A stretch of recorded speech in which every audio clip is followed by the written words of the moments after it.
Welcome to the lands of the great African savannah, where golden grass dances in the wind and the sun watches all. But in these lands, long ago there lived a lion so fierce the animals trembled at the mention of his name. Every morning the animals would gather in fear. It's my turn today. I hope he's not in a bad mood. But one day it was the turn of a tiny creature, the hare, small, clever, and quick. Number, I must outsmart him. O mighty king of the jungle, I bring urgent news. Another lion in my kingdom. The hare guided the lion through the trees, past the hills, until they reached a crystal clear pool. He hides there in the water. Look closely. The lion leapt, splashing, thrashing, clawing at his own reflection. The greatest beast, fooled by a puddle. Soaked and embarrassed, the lion eventually climbed out of the pool, tired and confused. That day the animals watched from a distance, and they smiled. In this land of giants, it was not strength that won the day, but cleverness and courage. The jungle slowly returned to peace. The animals, once afraid, now roamed freely, no longer living in fear. To this day, elders still tell the tale of the hare who defeated a lion, not with claws, but with cleverness. The little ones sit in a circle, eyes wide, soaking in every word as if it were magic. One child whispers, "Was the hare really that brave?" And the elder smiles. Bravery, the elder says, is not about size, it's about heart. Back in the great savannah, the trees sway gently, as if remembering too. With the lion gone, peace reigns. The animals roam, free and fearless. The hare, now a legend, walks the same paths, but with quiet dignity. In the village, they carved symbols of the hare's wisdom into wood and stone. Drums echoed the tale, boom, tap, tap, boom, spreading the story across lands. The tale became a song, sung by mothers to children beneath the stars. Hares were no longer seen as weak. They were symbols of cleverness and courage. The lion's cave, once feared, was now silent. Nature slowly reclaimed it. The hare never boasted, but his story echoed across generations. Elders gather each season to retell the legend with pride. From that one tale, others grew, each told with drums, fire, and spirit.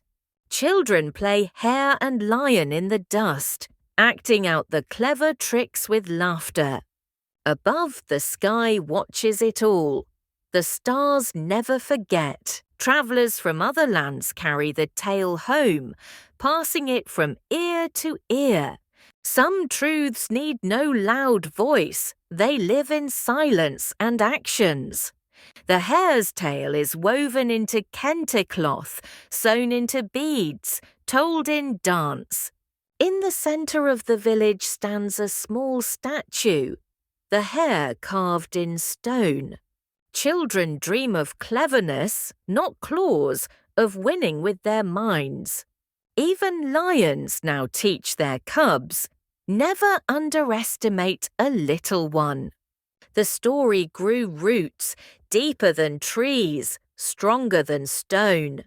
Each fire that burns in the village carries the story forward.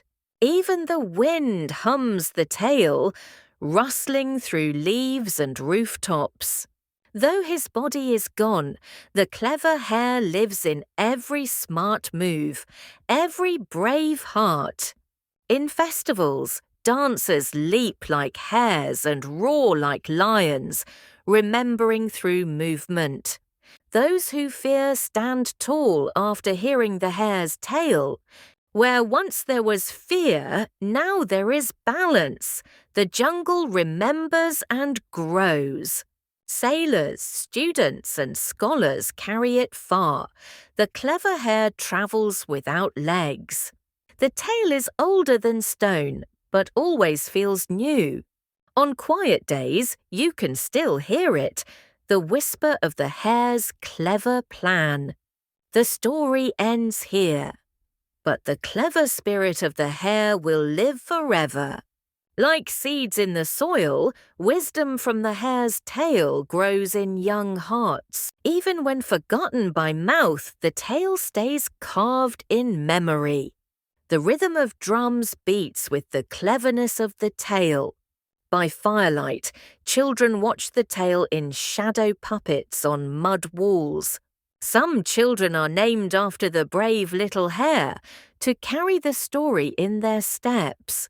The lion's downfall reminds all, never let pride blind your judgment. Those who listen today grow wiser tomorrow. The tale teaches, brains build peace, where brawn can break it. Some dream not to be the king, but to be the clever one. The elders are keepers of the tale, guarding it like fire in the night. Whether rain or drought, joy or sorrow, the tale fits every season. Some grandmothers sew the tale into beadwork. Each colour tells a line. Even enemies pause to listen when the hare's story is told. Village windmills spin with symbols of the tale. Lion on one blade, hare on another. Gourds for water or music carry carvings of the clever hare. Some say the birds remember and sing the tale at dawn. The hare's paw print is drawn in the dust by every dreamer. Fishermen pass the tale by boat, floating it across rivers and generations. In markets, old women trade fruit and fables. The hare often sells best. Old stone circles whisper. They were once places the tale was told. Even in storms the tale is told, under thatched roofs with thunder applause. It is not gold, but memory, the greatest inheritance. The hare runs not just on land, but across the cloth of time. Some say the moon listens best, always present at the tale's telling. The hare's spirit rides on the wind, to every ear, every soul. The tale has no ending, because it becomes yours too. In every curious child, the hare wakes again. One tale, many hearts, all beating as one. The lion may be gone, but the story roars louder than ever. And so the clever hare lives on. In words, in wind, in wonder. It crossed mountains and deserts, yet never lost its soul. Some write it in books, others in the heart. Even in distant lands, the tale finds a home. It burns quietly, lighting minds. As sun sets, the story always returns. Even when children play, the tale lives in their laughter. From flutes to drums, the tale finds rhythm. When hearts are broken, this tale stitches them with hope. Sometimes it's not told, just felt. The clever hare lives in every wise act. Even the deaf hear it in their soul. The story is shared like warm bread, always enough for all. Every voice adds a thread to the cloth.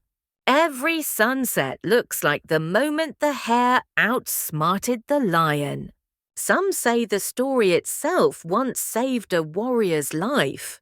Old shamans carved it in bone so it would never be forgotten. In an elder's eyes, the hare still hops. The tale is not for the past, it's a gift for the next dawn. On foot, on word, on wind, it travels still. And as long as someone listens, the tale will never truly end. And up in the stars, they say the lion still searches.